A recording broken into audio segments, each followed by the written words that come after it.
Hello बच्चों, welcome to the part 2 of chemical reactions and equations. तो आज के चैप्टर में हम केमिकल इक्वेशंस के बारे में पढ़ेंगे। तो let's get started. Activity 1.2 can be described as when a magnesium ribbon is burned in oxygen it get converted to magnesium oxide. The description of chemical reaction in a sentence form is quite long, so it can be written in a shorter form. The simplest way to do this to write in the form of word equation. तो जो ये magnesium और oxygen का reaction के बाद जो magnesium oxide बन रहा है उसका अगर हम डिस्क्रिप्शन लिखेंगे केमिकल रिएक्शन में तो काफ़ी लॉन्ग हो जाएगा. तो इसके लिए हमें एक शॉर्टर फॉर्म को अपनाना पड़ता है. और जो simplest way to do this to write in the word form, जो सिंपलेस्ट वे है उसमें हम क्या करेंगे, इसको वर्ड इक्वेशन में लिखेंगे. तो वर्ड इक्वेशन यहाँ पे हम देखते हैं कि magnesium plus oxygen gives magnesium oxide. यहाँ पे मैग्नीशियम और ऑक्सीजन रिएक्ट हो रहे हैं तो उनको कहा जाएगा रिएक्टेंट्स. और एक केमिकल चेंज यहाँ पे होगा और उसके बाद क्या फॉर्म होगा, magnesium oxide which is a product. तो यहाँ पे लिखा भी गया the substance that undergo chemical change in a reaction magnesium and oxygen are the reactants.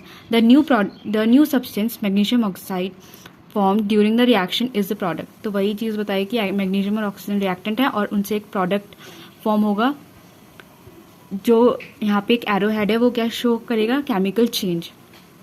A word equation shows change of reactant to product through an arrowhead placed between them. Same चीज़ यहाँ पे भी बोली गई है. The reactants are written on the left hand side with a plus sign between them. अब ये एक इम्पॉर्टेंट चीज़ है कि जो रिएक्टेंट है वो कहाँ लिखेंगे, लेफ्ट हैंड साइड. जैसे यहाँ पे मैग्नीशियम और ऑक्सीजन रिएक्टेंट है तो इनको हमने लेफ्ट हैंड साइड लिखा है एरो हेड की. और यहाँ पे दो रिएक्टेंट्स है तो उनको हम लोग प्लस साइन ऐड करके लिखेंगे. ठीक है. Similarly products are written on the right hand side. और जो प्रोडक्ट फॉर्म होगा उसको हम किधर लिखेंगे, right hand side of the arrow head. अगर अब दो प्रोडक्ट्स बनेंगे तो यहाँ पे भी हम एक प्लस साइन ऐड करेंगे between them. The arrow head points toward the product and shows the direction of reaction. जो एरो हेड है ये पॉइंट करता है टुवर्ड्स प्रोडक्ट के और शो करता है डायरेक्शन ऑफ रिएक्शन कि यहाँ से रिएक्टेंट से कन्वर्ट हुआ है प्रोडक्ट में. Writing a chemical equation. Is there any shorter way for representing chemical equations? So chemical equations can be made more concise and useful if you use chemical formula instead of words. अब words में लिखना भी काफ़ी बहुत बड़ा हो जाएगा अगर हमारे बहुत सारे रिएक्टेंट्स और बहुत सारे प्रोडक्ट्स फॉर्म हो एक ही रिएक्शन में, तो लिखते लिखते काफ़ी टाइम लग जाएगा. तो इसके लिए इसको मोर कंसाइज बनाने के लिए हम क्या यूज़ करते हैं, chemical formulas instead of word. A chemical equation represent a chemical reaction. जो केमिकल इक्वेशन होती है वो क्या रिप्रेजेंट करती है, केमिकल रिएक्शन को रिप्रेजेंट करती है. If you recall the formula of magnesium and oxygen and magnesium oxide तो word equation can be written as, अगर हम मैग्नीशियम ऑक्सीजन जब रिएक्ट करके मैग्नीशियम ऑक्साइड फॉर्म कर रहा था तो अगर हम ऐसे लिखेंगे तो ये काफ़ी टाइम कंज्यूमिंग भी होगा. तो इसको बहुत कंसाइज बनाने के लिए हम क्या यूज़ करते हैं, हम यूज़ करते हैं केमिकल फार्मूलाज. तो जैसे मैग्नीशियम का होता है Mg, ऑक्सीजन का होता है O2, ये रिएक्ट करके क्या बनाता है, MgO. Count and compare the number of atoms of each element on the left hand side and right hand side of the arrow. Is the number of atoms of each element the same on the both sides? If yes, the equation is balanced. If not, then the equation is unbalanced because the mass is not the same on the both sides of the equation.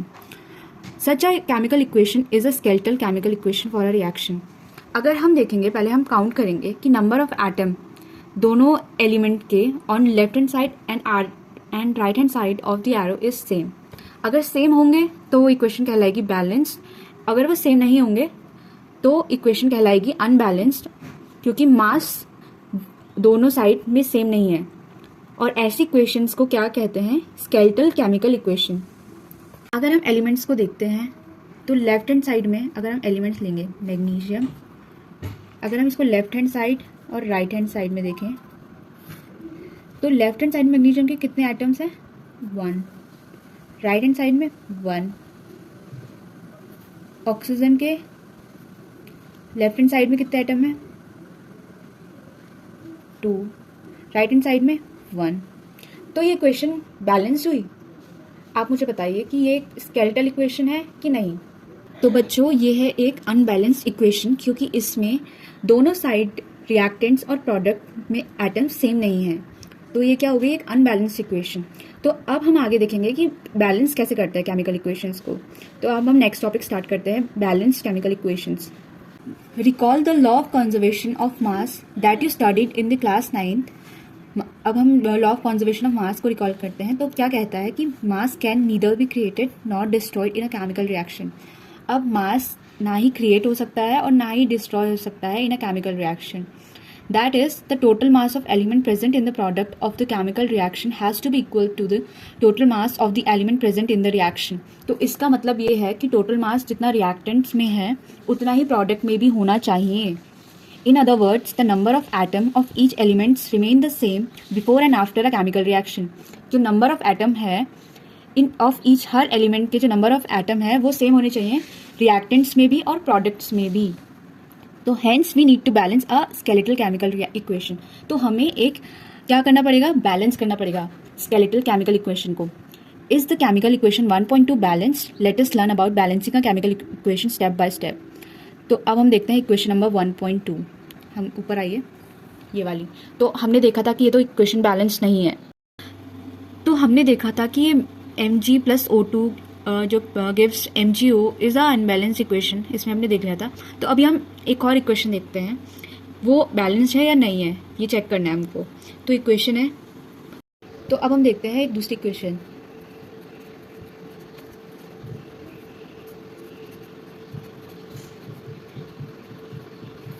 तो इसको हमें check करना है कि ये balance है कि नहीं। तो इसके लिए पहले हमें एक टेबल बनानी पड़ेगी। इसमें हम देखते हैं एलिमेंट, ठीक है, number of atoms in left hand side, number of atoms in right hand side. तो सबसे पहले एलिमेंट हम लेते हैं जिंक। तो जिंक में हमें देखना है कि कितने एटम्स है, 1। लेफ्ट हैंड साइड में सिर्फ 1 है क्योंकि सिर्फ एक ही जगह जिंक है, और राइट हैंड साइड में भी 1 है। अब हम दूसरा एलिमेंट देखते हैं, हाइड्रोजन। तो लेफ्ट हैंड साइड कितने हाइड्रोजन के, इज 2, और राइट हैंड साइड है 2। तो हाइड्रोजन भी बैलेंस्ड है, जिंक भी बैलेंस्ड है। अब हम नेक्स्ट एलिमेंट पे आते हैं, सल्फर। सल्फर के कितने हैं, 1 लेफ्ट हैंड साइड पे, और राइट हैंड साइड पे भी 1 है, तो ये भी बैलेंस्ड है। अब हम ऑक्सीजन पे आते हैं। ऑक्सीजन के हैं लेफ्ट हैंड साइड पे 4 और राइट हैंड साइड पे भी 4। तो सारे एलिमेंट्स लेफ्ट हैंड साइड और राइट हैंड साइड सेम है। तो ये इक्वेशन हो गई है हमारी बैलेंस केमिकल इक्वेशन। अब balancing step wise next part में देखेंगे।